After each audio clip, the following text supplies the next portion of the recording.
Hey guys, welcome back to a new video. If you're new here, my name is Anushka. Excuse the way I look, honestly it's just been a super chill day and I'm still working anyways. So today's my brother's birthday and the weather's just been awful, so yes, and we're in lockdown, so what is there to do, to be honest? I thought I would try to do his cake. So I started it yesterday and I literally finished it around like midnight. I'm pretty shocked at what I came up with. He did request a chocolate cake, so I kind of played around with it. I love Ferrero Rocher and everyone in the house does too. Before I go into the video, I'm going to give my shout out today to my brother because it is his birthday. Yeah. Anyways, let's jump onto the video. So this is the setup for today's video, and we're first going to start off with our dry ingredients. I'm using 360 grams of self-raising flour, 533 grams of granulated sugar, half a cup of cocoa powder, which is 50 grams, and I'm using a bit of baking soda and salt. I did skip the baking powder that was mentioned in the recipe because I'm using self-raising flour.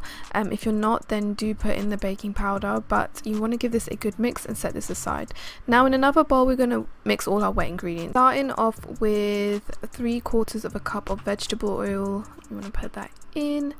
Then we have 1 cup of buttermilk. I got my buttermilk from Tesco and they only have one literally, but you can make this at home with lemon and milk. There's so many recipes online. Then I used 3 large eggs, and finally some coffee. I'm going to use 1 cup and a half. Now the cup measurers that I use are from Tesco. They're super handy, especially when you're measuring liquids. I find it so much easier. Whoops, I actually forgot we also add in some sour cream. That's half a cup of sour cream, and you just want to give this a good mix. Oh, got some vanilla as well. I forgot the recipe, honestly. I actually bought this online. I wanted to invest in some good vanilla extract. Just bear in mind that this has alcohol in it, but it was so good, so worth the money. And you just want to give this a mix. Oh my god. You just want to give this a good mix with a whisk. And if you guys want the recipe, I'll link it in the info box. It's from Preppy Kitchen. The recipe has the measurements in milliliters for the liquids, so if you find that more helpful, do check out the recipe. So here I'm mixing the wet ingredients with the dry ingredients, and you just want to give this a good whisk. You can put in the automatic electric whisk, or you can just do it by hand, whatever you wish. And I'm going to use 3 of my sandwich pans. These are 8-inch pans, and I get them from Asda and Tesco because they're so much cheaper than on Amazon, weirdly enough. And I'm just buttering and flouring them so that my cake doesn't stick to them. And I try to measure the batter equally between the 3 tins. It came to around like 620 grams roughly. I wasn't able to match it all, but oh well, we got a rough measurement. And then these I don't even know what these are called, but you just wet these and put them around your cake, and it just makes the edges really moist. It doesn't dry them up. And we're going to put these in the oven for 40 minutes at 170 degrees Celsius. Right, so now onto the buttercream. I'm using 350 grams of unsalted butter.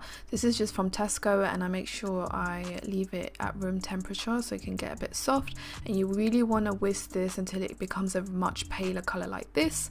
And now we're going to go in with some icing sugar. I used, I think, 720 grams of icing sugar, and I'm just going to beat this in small parts. Now to avoid this going everywhere, literally everywhere, I kind of mix in little by little and on a really low speed. And unfortunately my low speed on my electric whisk is not that low, but it seems to work, so just bear that in mind, guys. It really helps. So then when I was done mixing, I put some of the buttercream aside, just a little bit, like a dollop, just aside for the decoration. You'll see later. So then I'm just going in with some cocoa powder. I put 30 grams of cocoa powder. I had a little bit of coffee left, so literally a tablespoon of it.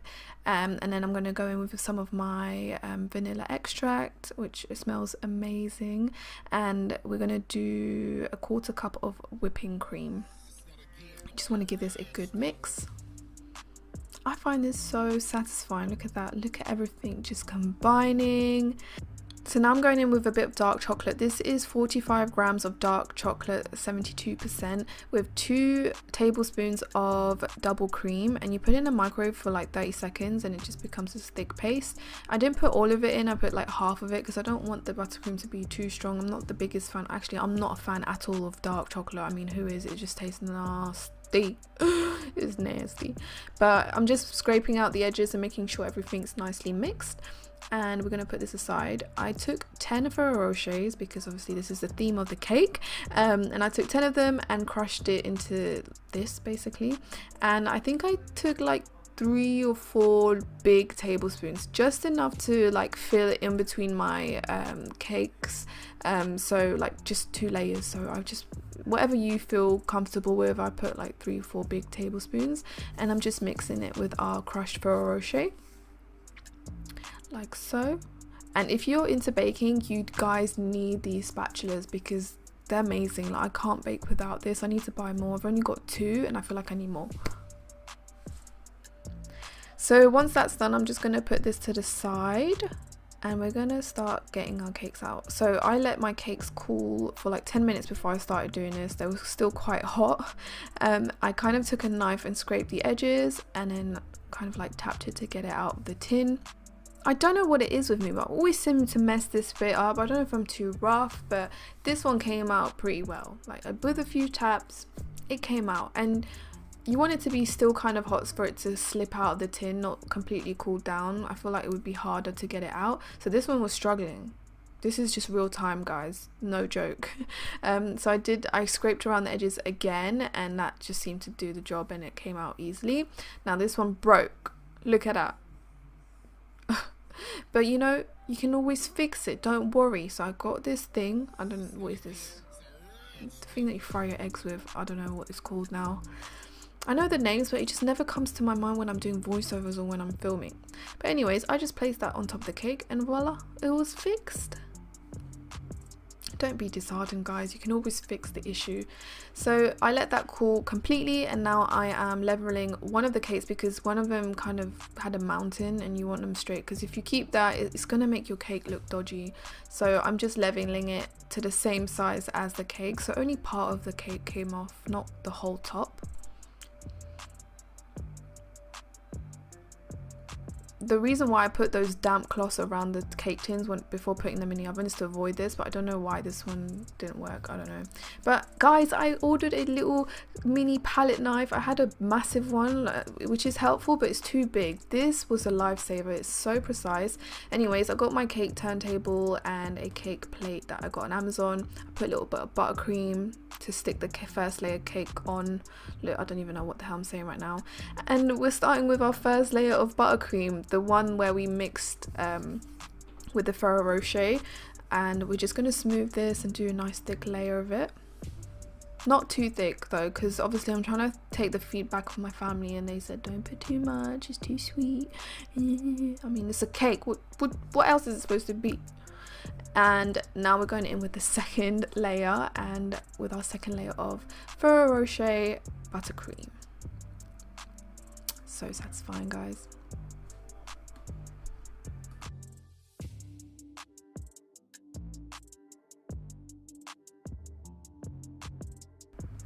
Now we're going to put the last layer on top, and to be honest, 3 layers is actually quite tall. I don't know how the hell I did 6 layers with the rainbow cake, but now we're gonna put a thin layer of the buttercream. So this is the smooth portion that I kept aside. This is not really, it's kind of like a crumb coat, but because I didn't carve out the cakes and trim them, there's not that many crumbs, but this is just going to help lock everything in place, and it's just going to make smoothing your buttercream afterwards so much easier. So yeah, I'm just doing a quick like smooth layer just to, you know, lock it in place. Think of this as your primer. Yeah, that's a perfect explanation. And then we're going to go in with the foundation afterwards, but we're going to let the primer sit a bit. So we're going to put it in the fridge for 30 minutes. Now we're back again and we're going to put the foundation on. So this is nice, a good thick layer of buttercream, and yeah, it just went on smoothly. And I'm just going to put a bunch of dollops and evenly smooth it roughly around the edges, because we're going to use our cake smoother afterwards. So here's our little white dollop of buttercream that comes into play. I'm just going to randomly dot this on the sides of the cake.